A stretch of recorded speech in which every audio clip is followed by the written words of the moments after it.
Yes बच्चों, कैसे हो सब?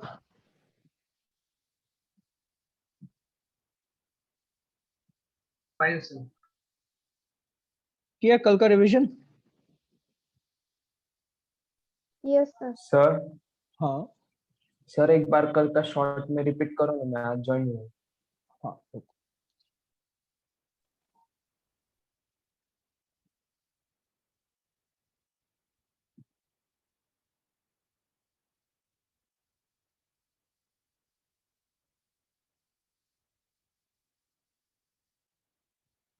किसने बोला अभी कल का रिपीट करने को?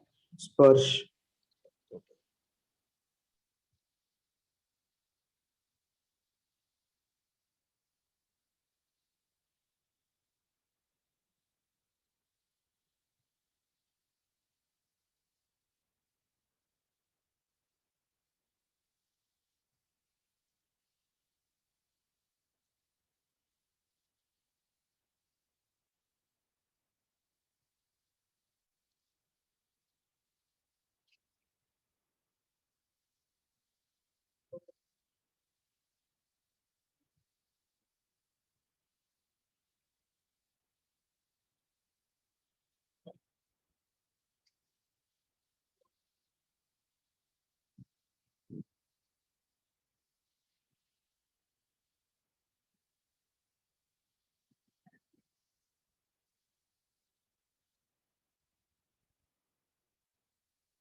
हाँ, तो स्पष्ट वालों को बता दूं शॉर्ट में, और जो और कोई बच्चा है जो कल नहीं आया था क्लास में,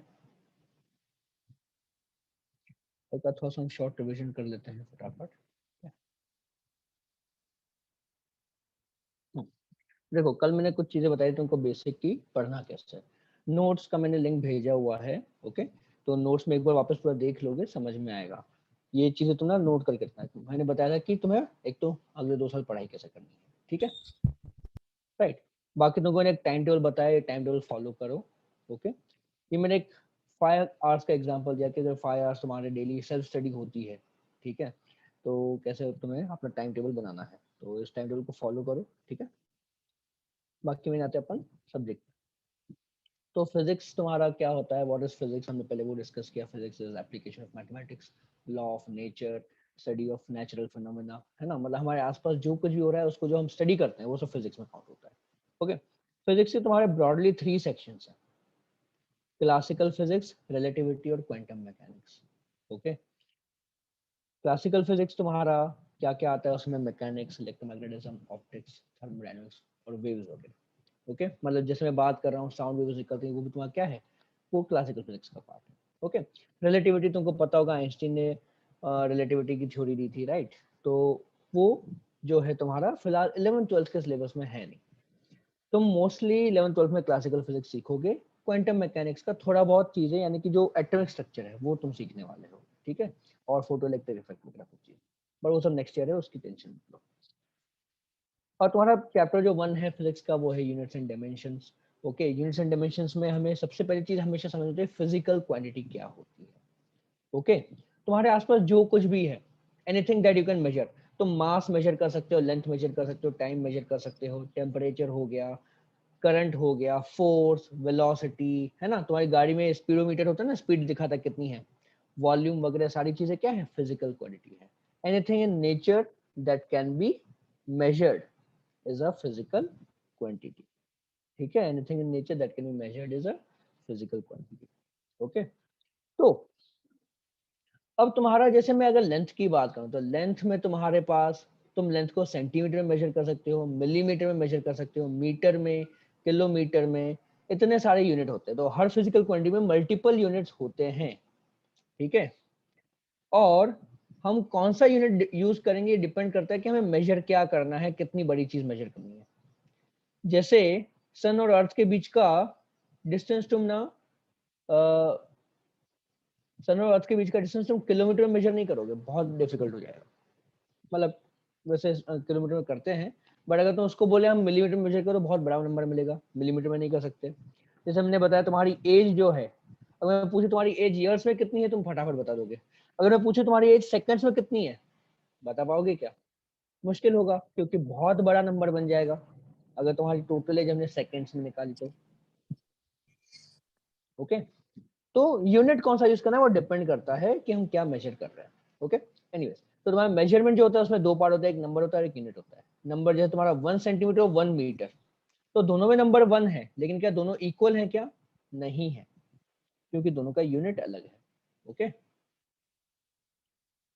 राइट, तो ऐसा मल्टीपल यूनिट तुम्हारे पास होते हैं। ओके, और मेजरमेंट मेजरमेंट के दो पार्ट होते हैं, एक तुम्हारा नंबर होता है, दूसरा होता है तुम्हारा यूनिट। दोनों ही इंपॉर्टेंट है, यूनिट कभी भूल मत जाना।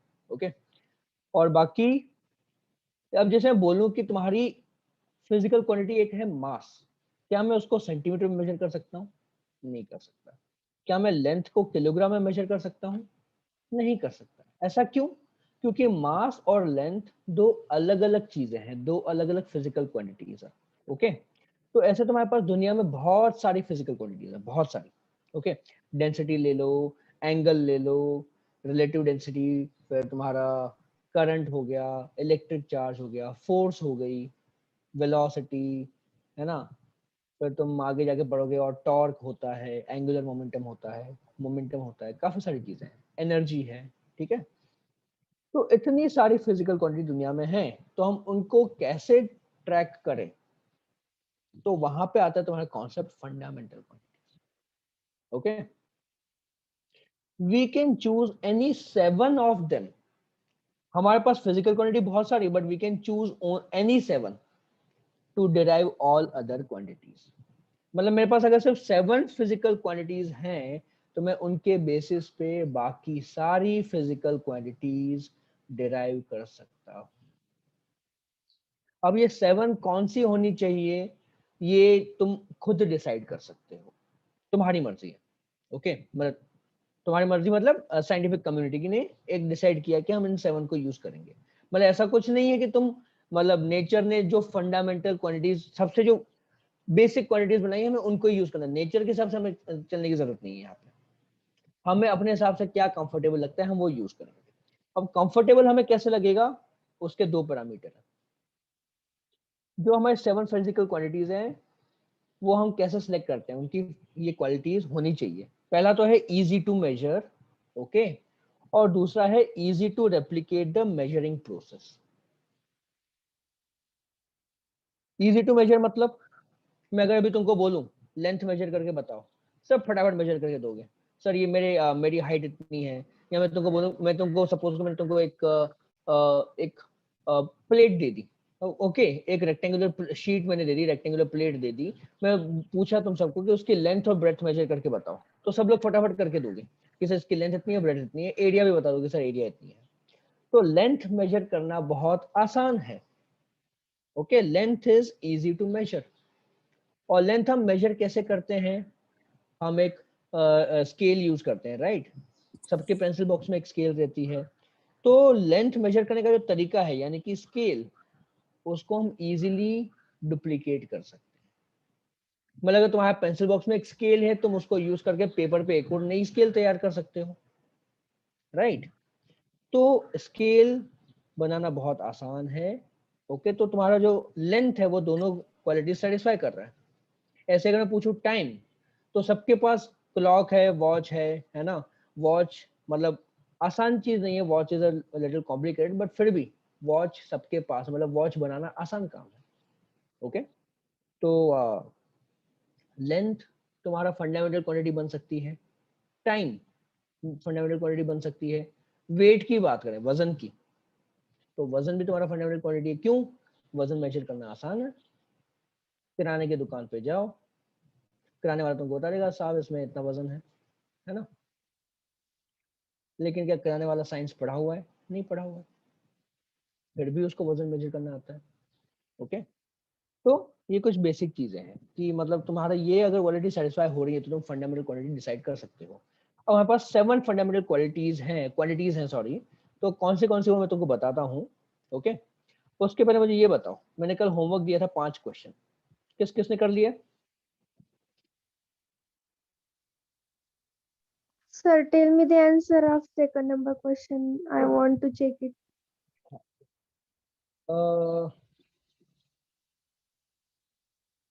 अभी किसने पूछा था कल का रिवाइज करवाने को? सब मैंने पूछा था स्पर्श। हाँ स्पर्श क्लियर हुआ, कल का पूरा रिवीजन शॉर्ट में हुआ हाँ क्लियर सर, तुम्हारा?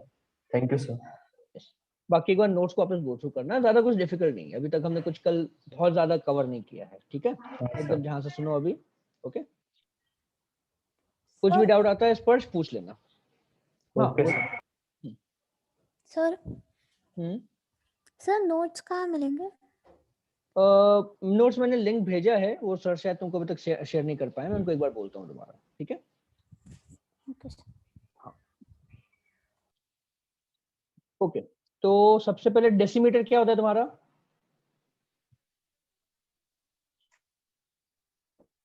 Decimetre is 1/10 of 0.1 centimetre. नहीं 0.1 मीटर, हाँ सॉरी 0. नहीं 10 सेंटीमीटर इज 1 डेसीमीटर, 10 उल्टा सेंटीमीटर। हो गया। 0.1 डेसीमीटर इज 1 सेंटीमीटर, उल्टा बोल दिया तुमने, ठीक है?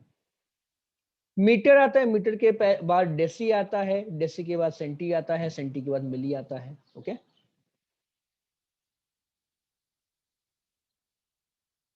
तो तो इसके हम स्क्रीनशॉट लेते हैं।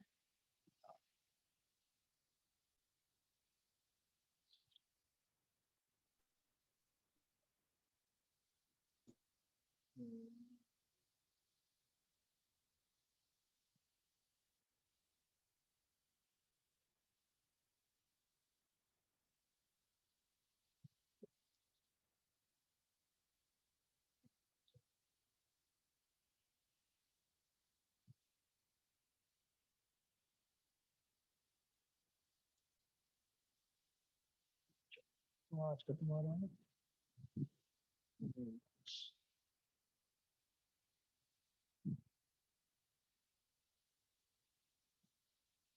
ठीक। तो फर्स्ट का आंसर तुम्हारा क्या है? 100.75 सेंटीमीटर है, उसको हमें कन्वर्ट करना है डेसीमीटर में, कैसे होगा? 10.0 10.075 डेसीमीटर। हमें डिवाइड बाय 10 करना होगा, है ना? तो 10.075 डेसीमीटर आ गया। अब सेकंड का जो तुम्हारा 1 लाइट ईयर, लाइट ईयर तुम्हारा पता है क्या होता है? yes क्या होता है बताओ? distance traveled by light in 1 year। क्या बात। तो लाइट ईयर क्या टाइम का यूनिट है कि लेंथ का यूनिट है? डिस्टेंस। डिस्टेंस का यूनिट है, लेंथ का यूनिट है। एक टीवी पे ऐड आता है, सिस्का ऐड आता है, कभी देखा है? हाँ light years ahead। Light years ahead, तो क्या वो सही बोल रहा है क्या? नहीं नहीं बोल रहा है ना, गड़बड़ कर। देखो उनको फिजिक्स नहीं पता है, साइंस नहीं पता है, ऐसे ही एक टैगलाइन बनाने की अच्छी तो बना दी, लाइट ईयर्स अहेड, है ना? तो उनके हिसाब से लाइट ईयर्स मतलब तुम सालों साल आगे की टेक्नोलॉजी हम यूज कर रहे हैं, सिस्का सालों साल आगे की टेक्नोलॉजी बना रहे हैं, लेकिन ऐसा है क्या? नहीं है। उनके हिसाब से होगा कि हम जुपिटर की टेक्नोलॉजी बना रहे हैं, ऐसा हो गया, ठीक है? तो वैसे जुपिटर भी काफी पास में हो गया लाइट ईयर्स के हिसाब से। एनीवेज, तो light year is the distance travelled by light in 1 year, और जिसकी वैल्यू मुझे खुद याद नहीं रहती है, ठीक है, क्योंकि इतना यूज नहीं होता है। तो उसको हम सर्च करते हैं लाइट ईयर, 9.46 इंटू 10⁻12 किलोमीटर, ठीक है? तो 1 लाइट ईयर तुम्हारा क्या है? 1 light year equal to 9.46 into 10⁻12 kilometre. देखो कितना बड़ा नंबर है। लाइट को 1 साल लगा इतना डिस्टेंस कवर करने में, तो हमको पता है कितना टाइम लगेगा। तो हमारे पास फास्टेस्ट व्हीकल कौन सा है? एरोप्लेन ले लो, रॉकेट ले लो, कितनी स्पीड होगी? साउंड का डबल स्पीड कर दो, ट्रिपल स्पीड कर दो, तब भी तुम ये डिस्टेंस जो है कुछ सालों में तो कवर कर ही नहीं पाओगे, बहुत। एनीवेज, तो 1 लाइट तुम्हारा इतना होता है, हमें कितने चाहिए? 10 टू द पावर कितना है यहाँ पे? 1 2 3 4 किलोमीटर है ना?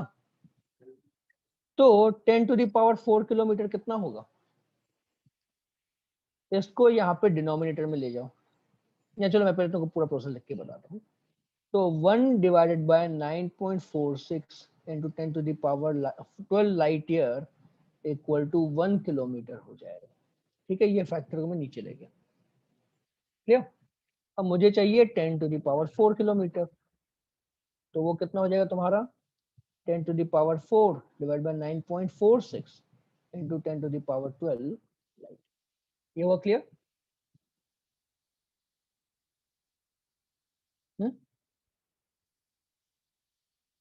तो कितना आ जाएगा तुम्हारे पास 1 डिवाइड बाय 9.46 करें या 10/9.46 करते हैं 1.057, तो जाएगा तुम्हारा 1.057 इंटू 10⁻⁻9 लाइट ईयर।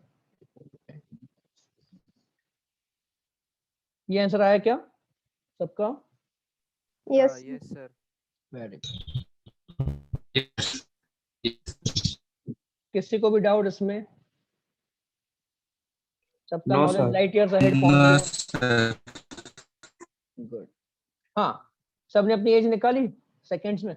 अच्छा मैंने बोला 30 इयर्स को सेकंड से कन्वर्ट करो, कितना आया आंसर?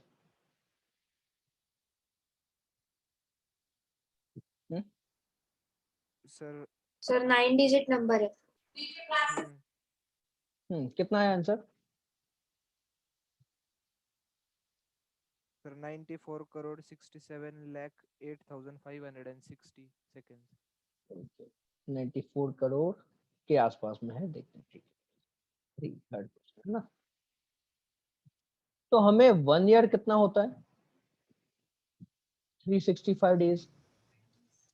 ओके, बीच में लीप ईयर आते हैं, उसको फिलहाल इग्नोर कर दो, नहीं तो कैलकुलेशन ज्यादा हो जाएगा।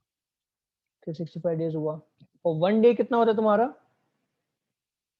24 आवर्स। देखो मैं कन्वर्जन कैसे कर रहा हूँ यूनिट का। डेज को मैंने लिखा 24 आवर्स, ठीक है, ईयर को लिखा 365 डेज, फिर डेज को ने कन्वर्ट कर दिया 24 आवर में, 365 यहाँ पे रहेगा, फिर ये हो जाएगा तुम्हारा 365 इंटू 24। अब 1 आवर में कितने होते हैं तुम्हारे? 60 मिनट होते हैं, है ना? मेरी आवाज क्लियर आ रही है ना सबको? Yes, sir. Yes, sir. चलो, तो अब ये तुम्हारा कितना होगा? 365 इंटू 24 इंटू 60, और 1 मिनट कितना होता है? 60 सेकेंड। 60 seconds. अब मुझे कितना चाहिए? 30 ईयर्स। तो 30 ईयर कितना हो जाएगा तुम्हारा? यहाँ पे मैं 30 मल्टीप्लाई कर दूंगा। ओके, कितना बनेगा? तो हमारे पास क्या वैल्यू आ रही है जरा देखें। 30 इंटू 365 इंटू 24 इंटू 3600 करते हैं। तो ये हमारे पास कितना आया? 946,080,000 सेकेंड्स। अब बताओ क्या बोलना ज्यादा आसान है, 30 इयर्स या ये? 30 इयर्स। 30 years. अभी तुम्हारी देखो उम्र 30 कंटिन्यू years. चेंज होती जाएगी। मैं पूछूं what is your age right now, तुम क्या बोलोगे? Wait let me check my clock. बोलते बोलते बोलोगे ओके आई एम कितना ये 9,46,00,000, आई एम 9,46,00,000 9,46,00,000 ऐसे बोलते जाओगे कंटिन्यू, पागल हो जाओगे। तो डिपेंडिंग ऑन तुम क्या मेजर कर रहे हो उसके हिसाब से यूनिट भी करस्पॉन्डिंगली इंपॉर्टेंट होता है। ओके, एनीवेज इसको हम शॉर्ट में कैसे लिखते हैं?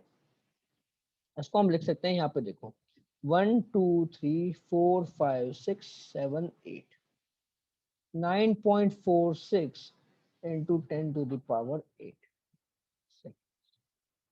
ओके, इसको हम क्या बोलते हैं? दिस इज कॉल्ड एज, क्या बोलेंगे? Scientific notation. क्या बोलते हैं इसको हम? साइंटिफिक नोटेशन, है ना? यानी कि तुम्हें डेसिमल जो वैल्यू लिखनी है, डेसिमल के पहले एक ही नंबर होना चाहिए। क्लियर है? बाकी पूरा हम 10 की पावर में डाल देंगे। डेसिमल के बाद तुमको कितने डिजिट डालने हैं वो तुम्हारी मर्जी है। मैं चाहूँ तो ये 08 भी डाल सकता हूँ यहाँ पे, ये मैं 08 डाल दूंगा, कोई दिक्कत नहीं, लेकिन डेसिमल के पहले हम एक ही नंबर रखते हैं। आया सबको समझ में? Yes, sir. ये एक Yes. Example Yes, note sir. कर लो, सब लोग अपनी नोट्स में लिखो साइंटिफिक नोटेशन क्या होता है।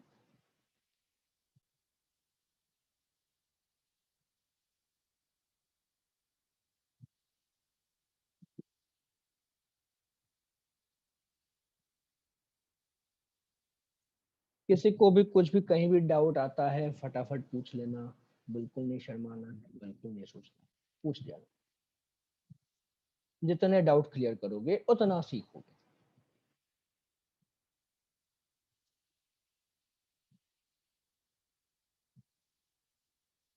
देखा सबने? अभी तुम्हारा जो कैलकुलेटर होते हैं, कुछ कुछ कैलकुलेटर में कई बार क्या आ जाता है, बहुत बड़ा नंबर होगा तो वो ई कुछ लिख देंगे आगे। कभी देखा है ऐसा? Yes. Yes, sir. Yes, sir. Yes, sir. बहुत बड़ा नंबर होगा तो आगे ई कुछ लिख देते। तो ई क्या होता है एक्चुअली? ई मतलब होता है तुम्हारा एक्सपोनेंट, और ये छोटा ई नहीं, हम बड़ा ई लिखते हैं उसको। ई मतलब एक्सपोनेंट। तो जैसे मैं अगर यहाँ पे लिखूं इसको, तुम्हारा 9.46 इंटू 10⁸ 8, इसको मैं और कैसे लिख सकता हूँ? 9.46 ई प्लस 8। ओके, प्लस 8 क्यों? क्योंकि इसकी पावर प्लस 8। ठीक है, आया समझ में? तो ये अभी फिलहाल तुमको इतना 11th-12th में ये नोटेशन इतना नहीं यूज होता है, पर तुम में से कल को कोई साइंटिस्ट बनता है ना, और या फिर इंजीनियर बने, इंजीनियर मतलब कोई बहुत ही प्रिसीजन वाली कंपनी में गए, तो वहां पे कभी कभी तुमको ये मिल सकते हैं value.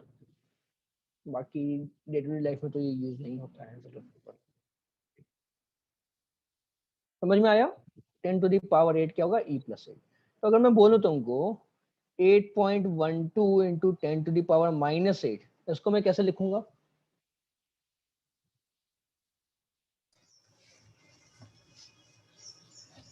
8.12 in E minus 8. 8.12 E minus. किसी को डाउट इसमें? क्लियर है? एक्सपोनेंट ई। हाँ, ये नोट कर लो। तो कल को तुमको कैलकुलेटर में कभी तुम ऐसा कोई बहुत बड़ा नंबर मिलता है तो कंफ्यूज मत हो जाना, ये उसका मीनिंग होता है। ठीक है,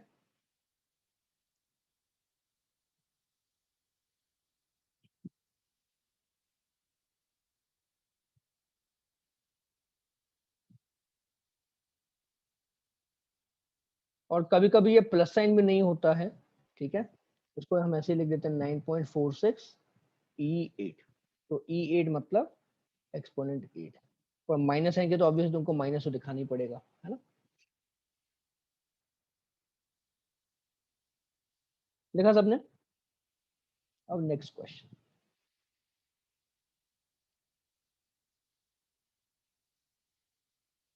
relation between 1 centimetre cube and 1 ml कितना होता है? Sir, equal है। 1 सेंटीमीटर क्यूब और 1 ml दोनों इक्वल होते हैं, और सेंटीमीटर क्यूब को हम शॉर्ट में कभी कभी लिखते हैं CC. Okay, cubic centimetre, CC. Alright, तो 1 सीसी इक्वल टू 1 ml होता है। इन दोनों में क्या रिलेशन है? Sir, 1/1000.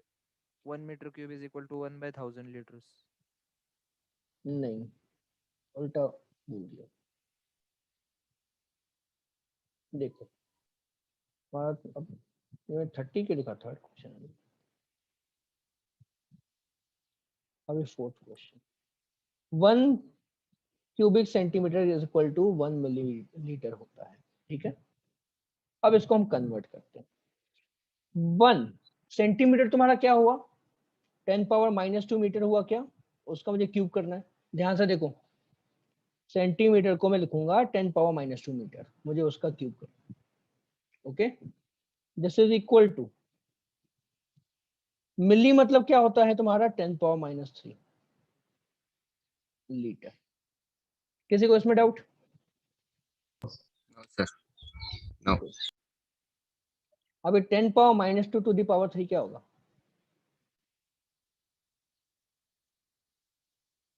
-5. Minus 10⁻⁻2 to the power 3 कितना होगा? एक्सपोनेंट्स पे एक्सपोनेंट्स लग गए, क्या करेंगे? -5. -6. Minus -8. 10 to the power -6 metre cube. 10 to the power a into 10 to the power b, उसको हम लिखते हैं 10 to the power a plus b, लेकिन 10 to the power a to the power b है तो वो होगा तो वहां 10 टू द पावर ab। ठीक है, राइट। तो ये तुम्हारा है 10⁻³ लीटर। तो अगर मैं इसको सामने ले जाऊं तो क्या होगा, 1 m³ is equal to 10⁻6 into 10⁻³ litre. तो ये कितना हो जाएगा, 1000 लीटर। मीटर क्यूब तुम्हारा बड़ा यूनिट है, ओके। Yes, sir. तो 1 m³ इज 1000 लीटर, या फिर 1 litre is 1/1000 metre, Meter cube. Okay. फिर क्या पूछा था हमने, 1 लीटर और 1 डेसीमीटर क्यूब में क्या रिलेशन, क्या आया?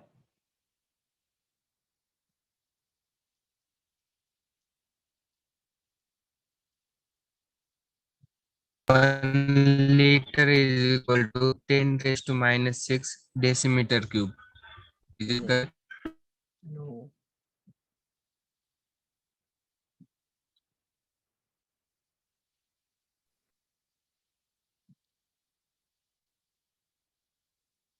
तुम्हारा 1 डेसीमीटर इक्वल टू 10⁻⁻1 मीटर, या फिर 1 मीटर/10 लिख सकते हो सीधे, 1 मीटर/10 ऐसे लिख सकते हो, ठीक है।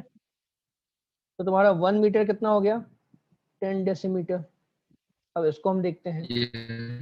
1 litre equal to 1/1000 metre cube, यानी कि 1/1000, और 1 मीटर कितना है, 10 डेसीमीटर। तो 10 डेसीमीटर का मुझे क्यूब करना है, तो 1 लीटर मुझे कितना मिलेगा, 10 का क्यूब तुम्हारा 1000 होगा, तो 1000 और 1000 कट गए, so this is 1 decimetre cube. Yes. किसी को भी इसमें doubt? Sir. No. No, sir. बढ़ते हैं आगे। यस, डेंसिटी ऑफ वाटर, ये तुमको गूगल करना पड़ेगा थोड़ा, कितनी होती है, किया सबने?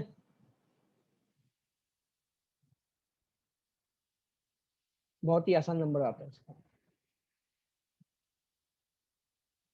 डेंसिटी ऑफ वाटर कितनी होती है?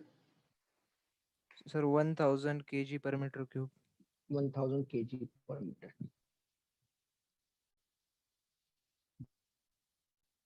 Density of water is 1000 kg per metre cube.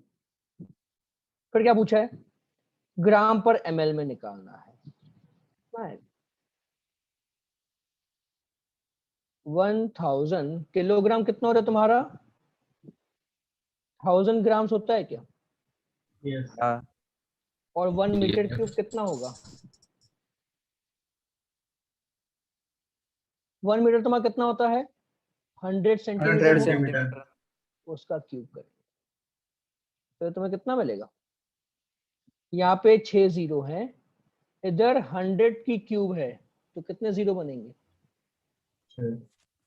6 बनेंगे, तो कट वन जाएगा, ये बन जाएगा तुम्हारा 1 ग्राम पर सेंटीमीटर क्यूब। और मैंने अभी बताया था सेंटीमीटर क्यूब तुम्हारा क्या होता है, ml के बराबर, है ना। सेंटीमीटर क्यूब और ml दोनों इक्वल होते हैं, तो ये तुम्हारा हो जाएगा 1 ग्राम पर ml, ठीक है। कोई डाउट इसमें किसी को? फिर ग्राम पर ml, ग्राम पर सेंटीमीटर क्यूब दोनों इक्वल है ना, दोनों में 1 आएगा। अब किलोग्राम पर लीटर में पूछा है, तो कैसे होगा, 1 लीटर इज कहाँ गया, 1000 लीटर इज 1 मीटर क्यूब, है ना। तुम्हारी डेंसिटी क्या है, 1000 किलोग्राम पर मीटर क्यूब, तो 1000 kilogram per metre cube is equal to 1000 kilogram divided by 1 metre कितना है तुम्हारा,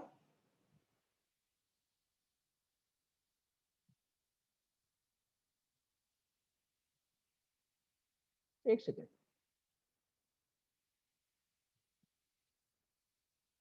ये 1000 आता है क्या, देखो, हाँ, अगर ये परसेंटेज क्वेश्चन में तुम्हारे 1000 into 1000 by 1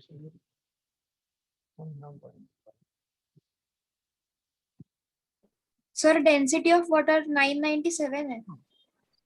हाँ वो एग्जैक्ट डेंसिटी है, रफ फिगर ले रहे हैं, ओके। 997 लिख देते हैं, कोई बात नहीं, रुको। तुम्हारा 1 मीटर क्यूब इज 1000 लीटर, तो ये तुम्हारा 1 मीटर क्यूब तुम्हारा 1000 लीटर हो जाएगा, तो ये हो जाएगा तुम्हारा 1 किलोग्राम पर लीटर। ठीक है, और तुम्हारा जो एक्चुअल प्रिसाइज वैल्यू क्या है वो क्या बोला तुमने, 997 किलोग्राम हाँ। पर मीटर क्यूब ना। हाँ तो अगर तुम्हारा 0.99 किलोग्राम पर मीटर। किलोग्राम पर लीटर यानी कि 0.997 ग्राम पर ml यानी कि 997 किलोग्राम पर मीटर क्यूब। ठीक है,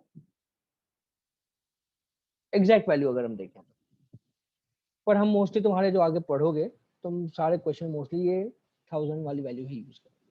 ठीक है, रफ राउंड फिगर। कोई डाउट इसमें किसी को? No sir. चलो शाबाश। तो हम चलते हैं आगे, फंडामेंटल फिजिकल क्वांटिटीज। कितनी फंडामेंटल फिजिकल क्वांटिटी होती हैं? 7। 7। तो तुम्हारी 7 फंडामेंटल क्वांटिटीज कौन सी हैं? तो सबसे पहला तुम्हारा आता है लेंथ। ओके, यहाँ पे हम कुछ हेडिंग डाल देते हैं, नेम सिंबल। ठीक है, और एसआई यूनिट। एसआई यूनिट क्या होता है थोड़ा डिटेल में बाद में समझाऊंगा, बस फिलहाल ये समझो कि तुम्हारा जो मेन यूनिट है वो कौन सा है, वो एसआई यूनिट। ऐसे तुम्हारा एक इंटरनेशनल साइंटिफिक ऑर्गेनाइजेशन है, फ्रांस में है, तो उसका नाम जो है सिस्टम इंटरनेशनल डे यूनाइट्स, मतलब ऐसा कुछ है। तो सिस्टम इंटरनेशनल का शॉर्ट में ऐसा ही हुआ, तो फ्रेंच नेम है इसलिए सिस्टम इंटरनेशनल लिखा है।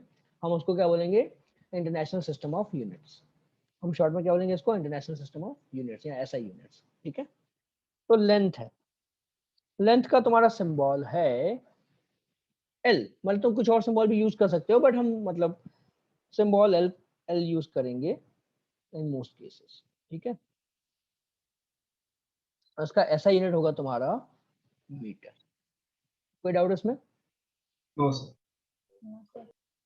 सेकंड है तुम्हारा मास, इसका हम सिंबल यूज करेंगे। ओके, इसका यूनिट एसआई में क्या होगा, kilo.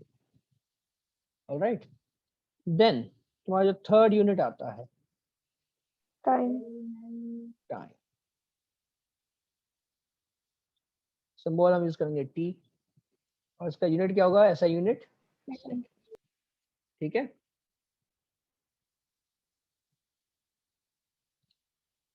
Then Electric length current. Electric current.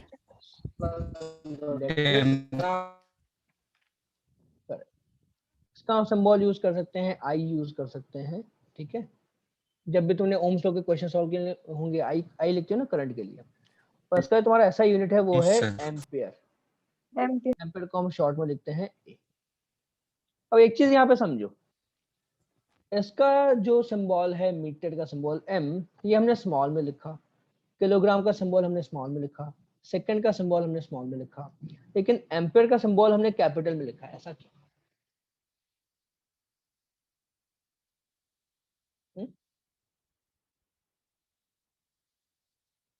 ऐसा क्यों?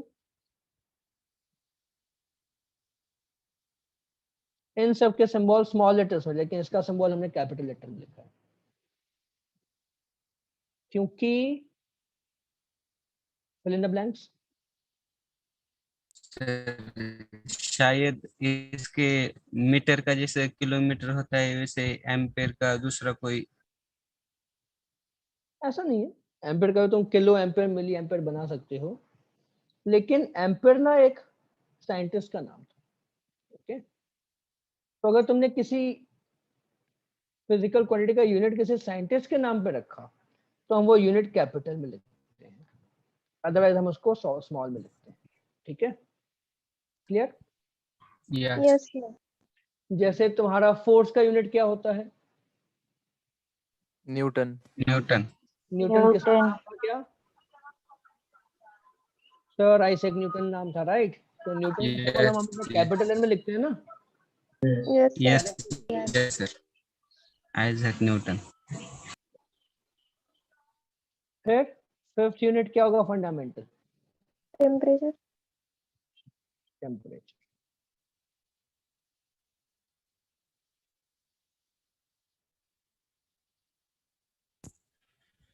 अब इसका हम सिंबल क्या लिखें? टी तो हमने ऊपर टाइम में यूज कर लिया, तो इसको हम थीटा लिख देते हैं, ठीक है। और टेम्परेचर का तुम्हारा यूनिट जो ऐसा यूनिट है वो है केल्विन के। और एक चीज यहाँ पे नोट कर लो कि 1 केल्विन तुम्हारा, सॉरी, जो टेम्परेचर हम बाद में देखेंगे, फिलहाल छोड़ दो। केल्विन इज द ऐसा यूनिट ऑफ टेम्परेचर, ठीक है। फिर आता है, क्या आएगा बताओ? Luminous intensity. Intensity. ल्यूमिनस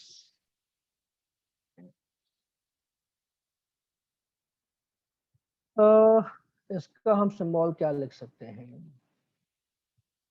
सी लिख देते हैं, ठीक है, क्योंकि इसका यूनिट क्या होता है? Candela, CD. ठीक है। ये होता क्या इल्यूमिनस इंटेंसिटी? कुछ idea?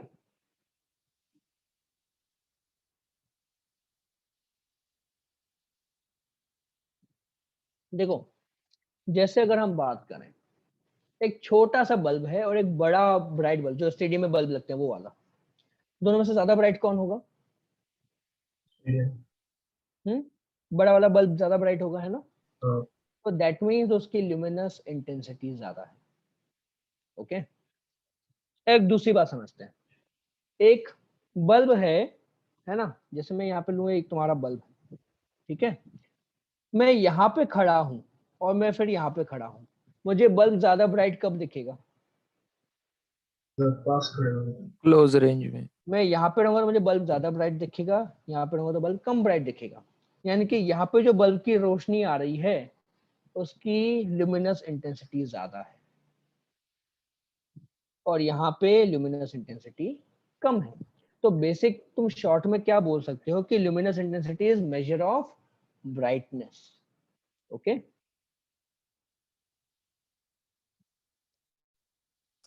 Luminous intensity is measure of brightness, यहाँ पे मैं नोट कर लेता हूँ। So can you please measure, example again? I was disconnected. ठीक है, देखो दोबारा समझो कि जैसे मैं उसको थोड़ा नीचे लेता हूँ क्योंकि हमें एक और यूनिट लिखना है। जैसे ये एक तुम्हारा लैंप है यहाँ पे, है ना, लैंप है, तो मैं अगर यहाँ पे खड़ा रहूं या यहाँ पे खड़ा रहूं, मुझे लैंप ज्यादा ब्राइट कब दिखेगा?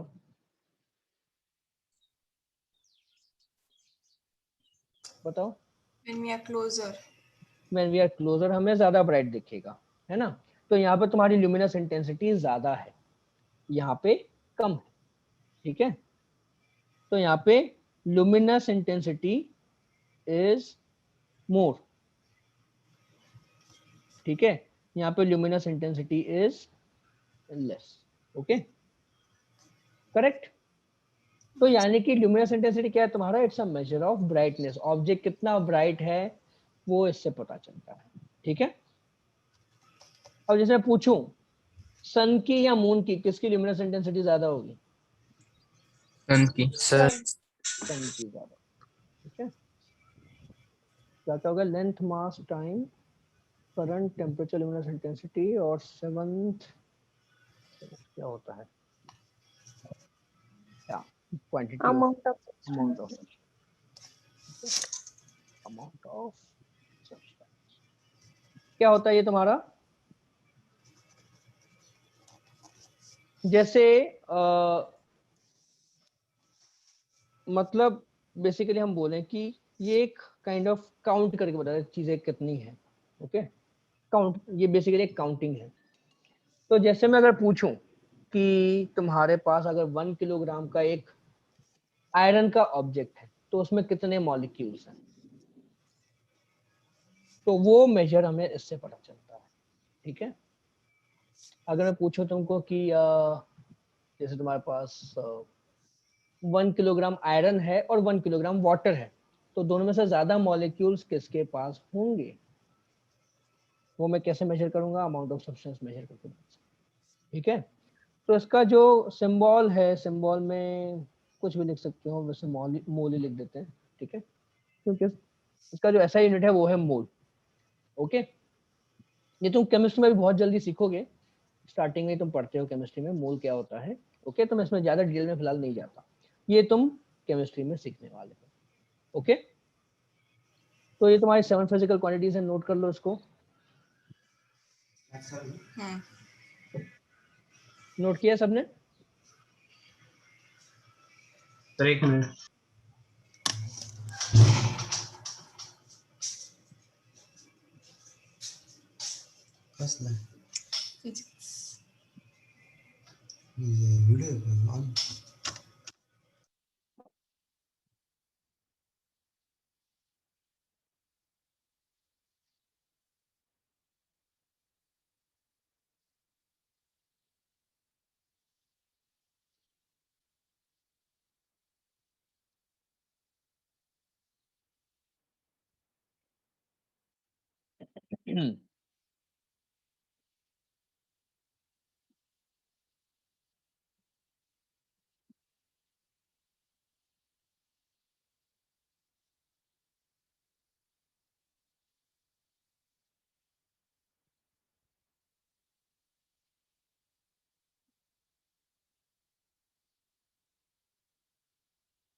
लिख लिया सबने? Yes, sir. Yes good. तो ये 7 फंडामेंटल फिजिकल क्वांटिटीज हैं, इनको हम बोलते हैं डायमेंशंस। क्या बोलते हैं? डायमेंशंस। ये तुम्हारा वो जो 3D वाला डायमेंशन मत समझ लेना। ओके, वो 3D वाला डायमेंशन वो ज्योमेट्री वाला डायमेंशन होगा, वो अलग चीज होगी। ये तुम्हारा फिजिकल क्वांटिटी वाला डायमेंशन होगा। ओके, तो इसके बेसिस पे हम कुछ स्टडी करते हैं जिसको बोलते हैं डायमेंशनल एनालिसिस। Okay, sir. तो हाँ, सर आप ये जो आज का ये जो सिखाया हुआ है वो ड्राइव पे अपलोड करने वाले ना? हाँ हाँ, हाँ चलेगा सर। सारे नोट्स अवेलेबल रहेंगे तुमको रेगुलरली। ओके, तो अब देखो, तो तुम्हारी 7 फंडामेंटल क्वांटिटीज हैं। Okay, are the 7 dimensions of physical quantities. ठीक है, डायमेंशन वैसे कि तुम मतलब डायमेंशन के मल्टीपल यूज होते हैं, हर जगह अलग अलग उसका सेंस है। जैसे कि मैं बोलूं ज्योमेट्री में डायमेंशन क्या है, तो तुम्हारा वो 3D होता है, एक्स वाई और जेड एक्सिस में 3 डायमेंशन हो गए, है ना, पर वो ज्योमेट्री की बात होगी, वो अलग रखो। ओके, अभी हम यहाँ पे क्या देख रहे हैं? फिजिकल क्वांटिटी के डायमेंशन देख रहे हैं। ओके, मतलब जैसे तुम ज्योमेट्री में कैसे लगते हो, किसी भी पॉइंट के तुम कोऑर्डिनेट मेंशन करते हो, राइट, 3,4,1। तो वैसे हमें फिजिकल क्वांटिटी को भी हम डायमेंशन के फॉर्म में एक्सप्रेस कर सकते हैं। ओके, तो डायमेंशन उसमें क्या हो जाएंगे, तुम्हारे जो फंडामेंटल फिजिकल क्वांटिटीज है वो हो जाएंगे तुम्हारे डायमेंशन। क्लियर? ये नोट करो, फिर समझाता हूँ आगे। ये पॉइंट लिखो सब लोग।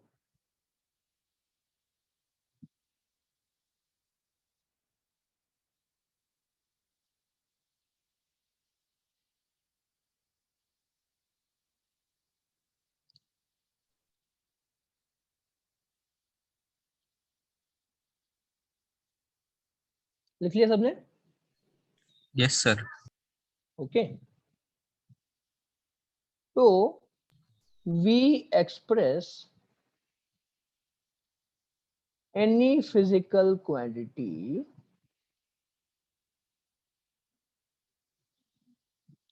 in terms of fundamental quantity using dimensional formula। ठीक है, right.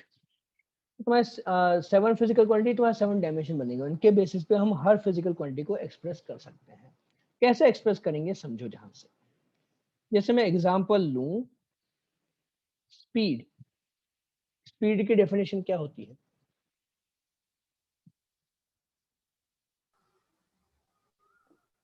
Distance upon time. Distance upon time होता है। तो डिस्टेंस तुम्हारा ये फंडामेंटल में किसका एग्जांपल हुआ? लेंथ। लेंथ का। और टाइम, टाइम खुद ही एक फंडामेंटल है ना? तो distance is basically a length और टाइम टाइम है। तो मैं डायमेंशनल फॉर्मूला कैसे लिखूंगा ये समझो। उसको डिनोट किया जाता है एक स्क्वायर ब्रैकेट से, ठीक है? आ समझ में? स्क्वायर ब्रैकेट लगाया मतलब मैं यहाँ पे डायमेंशनल फॉर्मूला लिखा। तो ऊपर क्या है? डिस्टेंस। डिस्टेंस किसका टाइप है? लेंथ का टाइप है। तो लेंथ का सिंबल मैंने लिखा है यहाँ पे एल। और टाइम का सिंबल क्या हुआ? टी। तो मैं डायमेंशन ऑफ स्पीड लिख सकता हूं L T to the power -1। Okay, clear? एक मिनट जस्ट दो मुझे।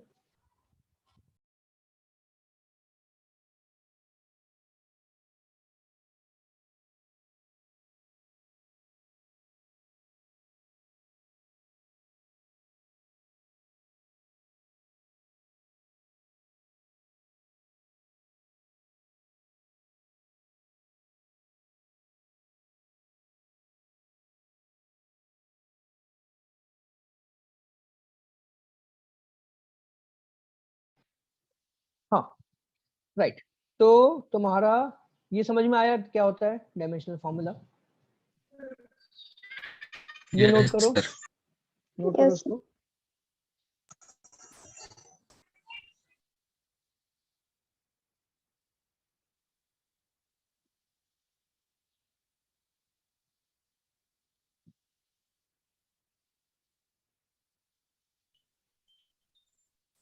हो गया सर। ऊपर का पॉइंट लिखा है ब्लू वाला? Yes sir. Yes sir. लिख लिया। ठीक है। अभी हम बात करें एक्सेलरेशन की। एक्सेलरेशन की डेफिनेशन क्या है?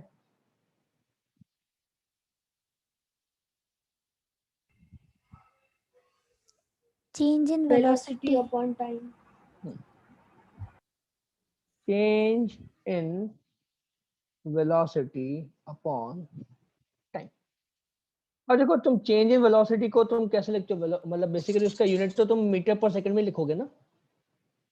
चेंज इन वेलोसिटी का यूनिट भी तुम मीटर पर सेकंड में लिखोगे, Yes. करेक्ट?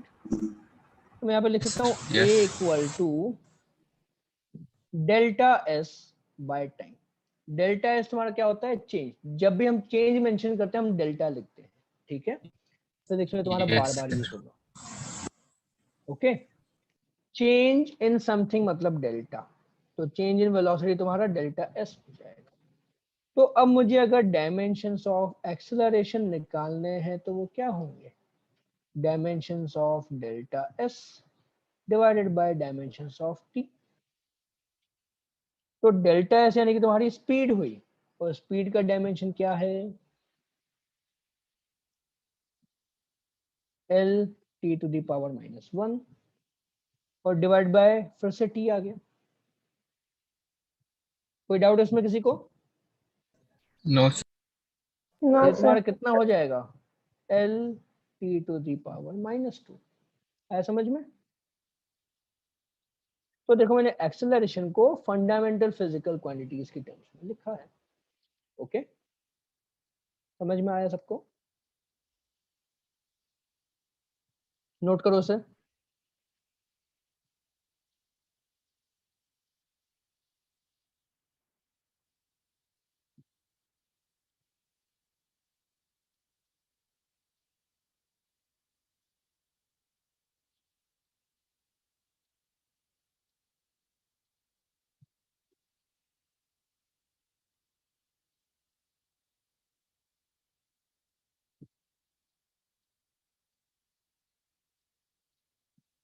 लिख लिया सबने? Yes sir. Yes, sir. अब हम एक और एग्जांपल देखते हैं। Kinetic energy. काइनेटिक एनर्जी का फॉर्मूला क्या होता है?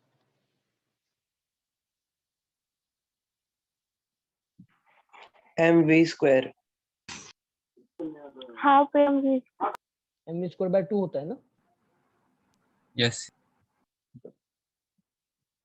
तो अब इसके डायमेंशंस क्या बनेंगे? मुझे डायमेंशन ऑफ काइनेटिक एनर्जी लिखना है। तो dimension of mass dimension of velocity का स्क्वायर करेंगे अपॉन डायमेंशन ऑफ 2। अब ये बताओ 2 सिर्फ एक नंबर है, 2 का कोई यूनिट है क्या?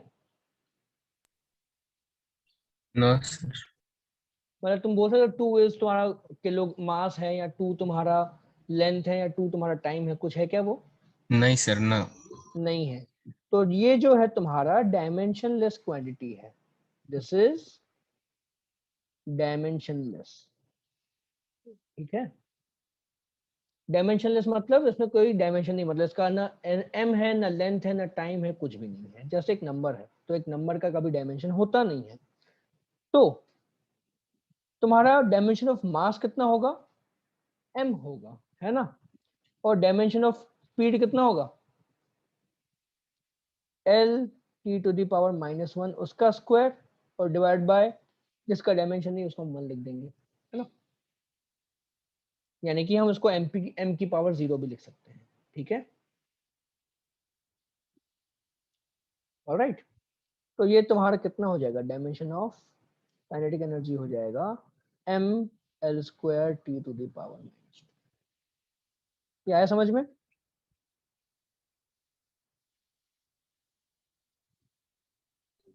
Yes sir. गुड, इसको नोट करो।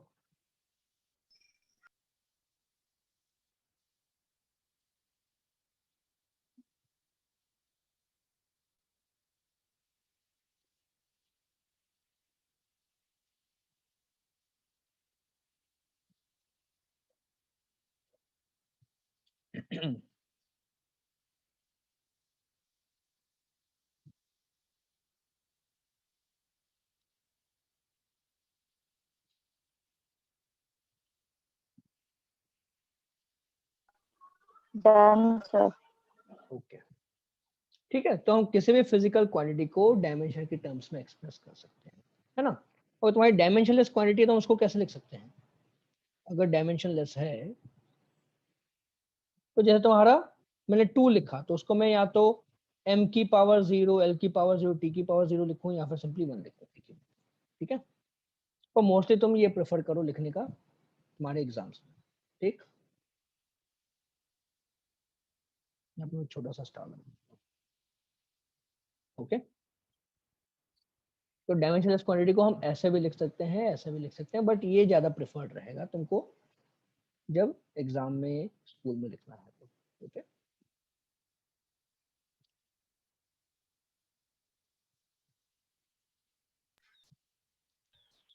ओके।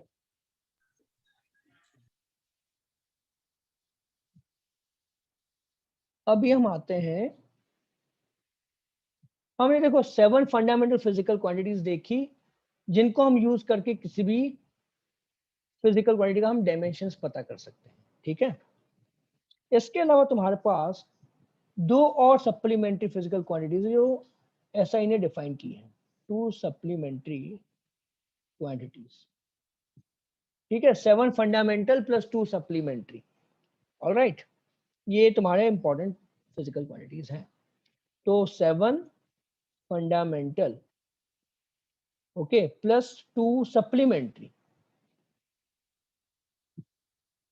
Are used. ओके, तो सप्लीमेंट्री तुम्हारे कौन से हैं ध्यान से समझो। तो तुम्हारा जो पहला है वो है एंगल। ओके, एंगल का यूनिट क्या होता है? डिग्री, है ना। Yes sir. यस। और एक होता है रेडियंस। ठीक है, दूसरा है तुम्हारा एंगल, सबको पता है क्या होता है, राइट। 2 लाइन है उसके बीच का हमें एंगल पता करना है, वो एंगल होगा। ओके, फिर दूसरा तुम्हारा होता है सॉलिड एंगल। सॉलिड एंगल क्या होता है? पहले फिलहाल यूनिट लिखते हैं इसका यूनिट होता है स्टेरेडियंस। ओके, अच्छा जो मैं यूनिट लिखे हैं इनका मैं सिंबल बता दूं। डिग्री का सिंबल तो सबको पता है, हम ऊपर एक डॉट लगा देते हैं। रेडियंस का सिंबल क्या होगा? ठीक है, रेडियंस का सिंबल तुम्हारा होगा ऐसा। ओके, ये नोट करो पहले, तो समझाता हूँ क्या चीजें हैं दोनों।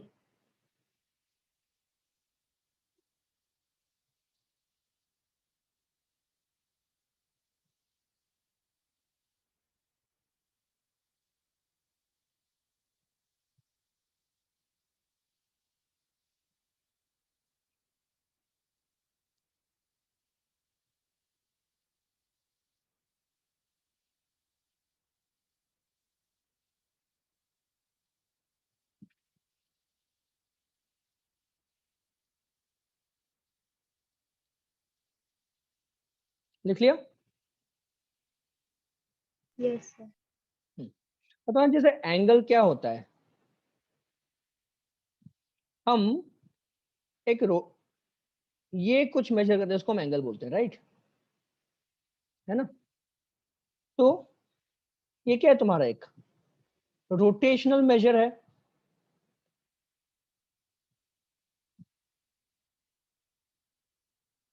Between two lines. Rotational measure मतलब क्या? मैं यहां से कितना रोटेट हूं कि मैं यहां पहुंच जाऊं, यही हुआ ना मीनिंग बेसिकली। तो मैं जैसे 30 डिग्री रोटेट करूंगा तो मैं इधर फेस करूंगा, है ना?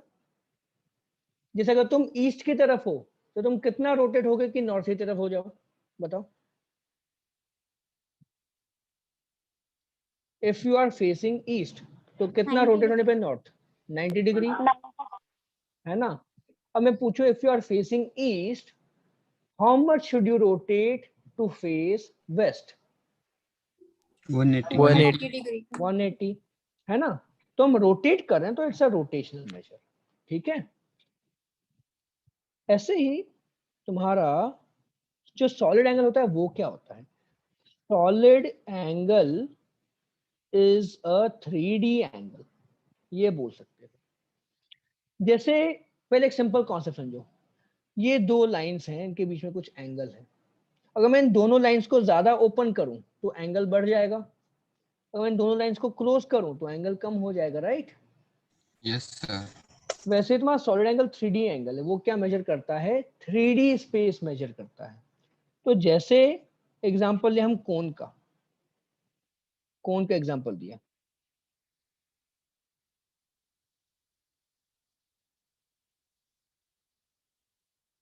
ठीक है? तो ये कोन है ना?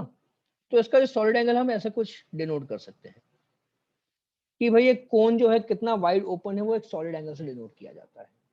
इसकी एरिया इज नॉट, है ना, इसकी एरिया से हमें मतलब नहीं है, area is not solid angle. Okay, बस उसको डिनोट करने के लिए यहाँ पे ड्रॉ किया है कि भाई ये इतना वाइड ओपन है, इतना बड़ा सर्कल बना रहा है, तो वो सॉलिड एंगल है। ठीक है, तो बेसिकली दोनों सर्कल तुम्हारा सेम सॉलिड एंगल को ही डिनोट कर रहे हैं। ओके, और हम सॉलिड एंगल कहां से मेजर करेंगे? एक पॉइंट के रेस्पेक्ट में मेजर करते हैं कि वहां पे पॉइंट से ये कितना वाइड ओपन हो रहा है।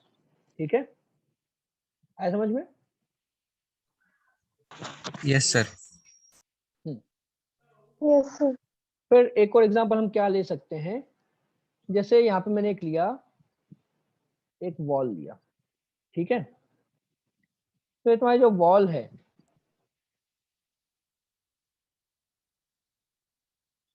ये भी कुछ सॉलिड एंगल बनाएगी, मतलब बेसिकली पिरामिड शेप भी हो गया, ये भी तुम्हारा एक सॉलिड एंगल है।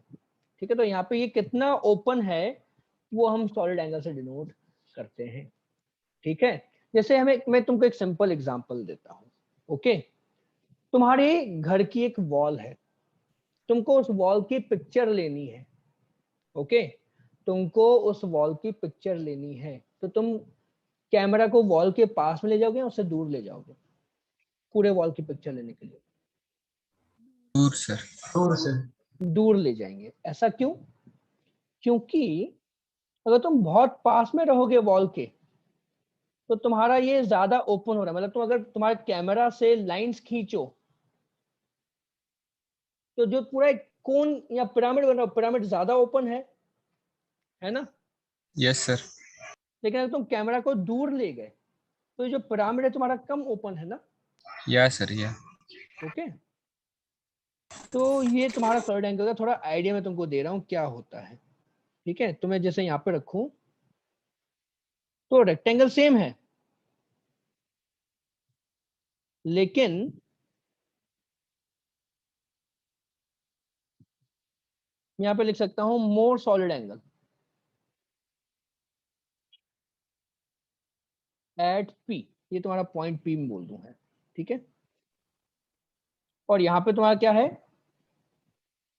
Less solid angle at Q, ये तुम्हारा पॉइंट क्यू हुआ। रेक्टेंगल दोनों में सेम है, रेक्टेंगल दोनों का सेम है, लेकिन तुम्हारा जो रेक्टेंगल है यहाँ पे ज्यादा सॉलिड एंगल बनाएगा, यहाँ पे कम सॉलिड एंगल बनाएगा। क्यों? क्योंकि इसका पिरामिड ज्यादा ओपन है और इसका पिरामिड कम ओपन है। समझ में आ रहा है? Sir Yes, sir. तो जैसे मैं देख रहा हूँ सबको स्क्रीन पे अभी, yes. Yes, sir. Yes sir. हाँ, तो जैसे मैंने अभी ये हाथ को छोटा रखा तो सॉलिड एंगल कम हुआ, तो मैंने हाथ को ऐसे बड़ा किया तो सॉलिड एंगल बड़ा होगा। ज्यादा हो गया, है ना? बड़ा होगा। तो कौन कितना ओपन या कितना क्लोज है उसके बेसिस पे हम सॉलिड एंगल कम ज्यादा बोल सकते हैं। ठीक है, यस सर। चलो फिर आज की क्लास खत्म करते हैं। ये नोट कर लो बस तुम लोग। ओके,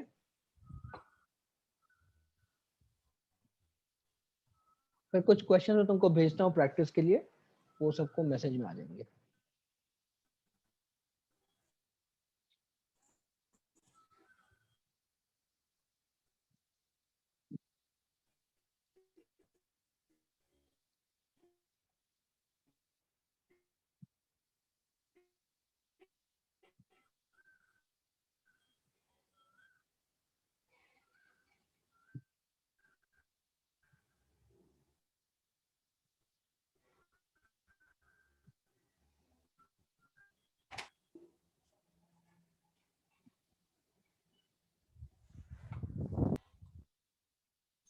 सर वो एक्सेलरेशन वाला एग्जांपल था ना, हाँ, उसमें वो डेल्टा निकाल दिया।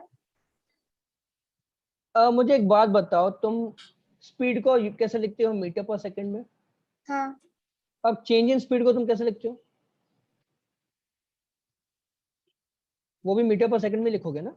हाँ, तो delta S is basically showing change in speed, but ultimately है तो वो स्पीड ही ना। हाँ, मतलब डायमेंशनली देखो तो फिर स्पीड है, फॉर्मूला वाइज देखो तब भी वो स्पीड ही तो है। ओके, हाँ। तो उसका डायमेंशन तुम्हारा सेम एज स्पीड होगा। ओके, ओके डेल्टा अलग नहीं कर सकते यहाँ पर, डेल्टा एस पूरा अपने आप में एक वर्ड है। Okay, okay sir, thank you. ये लिख लिया सबने? Yes sir. Okay, Yes. ठीक है, रिवाइज करो सब लोग नोट्स को, है ना? और मैं कुछ क्वेश्चन भेजूंगा और फिर प्रैक्टिस करना होगा। ठीक है, कोई डाउट है किसी को? No sir. No sir.